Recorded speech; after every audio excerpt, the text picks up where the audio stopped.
आता कडकडीत बंद ठेवलेला आहे, जिल्हा बंद आहे, काय मागणी करताय प्रशासनाकडे? गेली 4 दिवसापूर्वी संतोष देशमुख या सरपंचाची दुर्गुण हत्या करण्यात आली। त्याच्यानंतर त्यांच्या गावामध्ये आणि केजमध्ये आंदोलन झालं। आंदोलनामध्ये पोलीस प्रशासनाने आणि सर्व प्रशासनाने असं सांगितलं होतं की 3 दिवसामध्ये आरोपीला आम्ही अटक करू।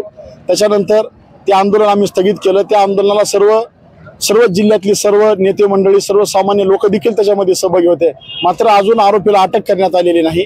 त्या अनुषंगाने जे काल बीड जिल्ह्यामध्ये पूर्ण बंद पुकारला, त्याच अनुषंगाने आज आम्ही केस शहर देखील बंद केलेले आहे। आमची एवढीच मागणी आहे, जे पोलीस अधिकारी आहेत त्या पोलीस अधिकाऱ्यांचे जे मोबाईल आहेत त्याचा CDR तपासा, त्याचा नेमके हे जी हत्या झालेली आहे या हत्येच्या पाठीशी नेमकं कोण आहे आणि जे काही चाललेलं जे बीड जिल्ह्यामध्ये जे चाललंय काही हे पुढारी त्याच्यावर आरोप करतात, ते राजकीय मंडळी त्याच्यावर आरोप करतात, हे त्यांच्या राजकीय गोळी भाजण्यासाठी जरी चालू असलं तरी मात्र या हत्येमागं मोठ्या राजकीय पुढाऱ्यांचा हात आहे। त्यांना या हत्या करणाऱ्या लोकांना नेमकं कोण पाठीशी घालतंय याचा आम्ही विचार करतो आणि त्याचा छडा लावला पाहिजे। याच्यासाठी आम्ही केज गाववाल्याने आम्ही केज बंद केलंय। एक गाव म्हणून आम्ही सर्व त्या संतोष देशमुखच्या पाठीशी उभे आहेत सगळे।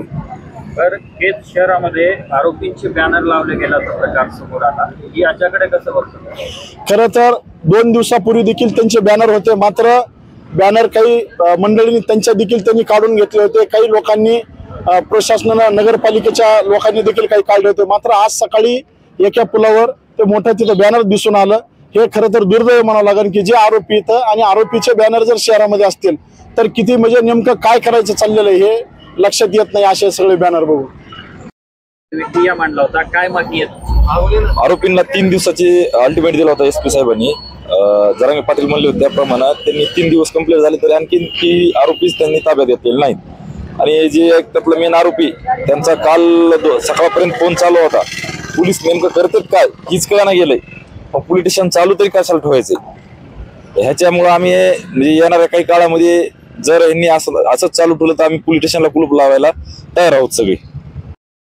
नाही, आमचं एवढंच म्हणणं आहे की फक्त जे संतोष देशमुख यांच्या हत्येमध्ये जे आरोपी आहेत त्यांना अटक करावं। ह्याच्यामध्ये काही पोलीस अधिकारी आहेत जे की महाजन साहेब, पुन्हा पाटील आणि कुणीतरी बिकन नावाचा एक कॉन्स्टेबल आहे, त्यांनी तपासामध्ये बघू करू दिरंगाई केली। त्याबद्दल आम्ही तिथं टिप्या मांडला होता आणि ह्या पूर्ण अधिकाऱ्यांना निलंबित करून यांच्यावर गुन्हे दाखल करावेत, आमची एवढी मागणी आहे।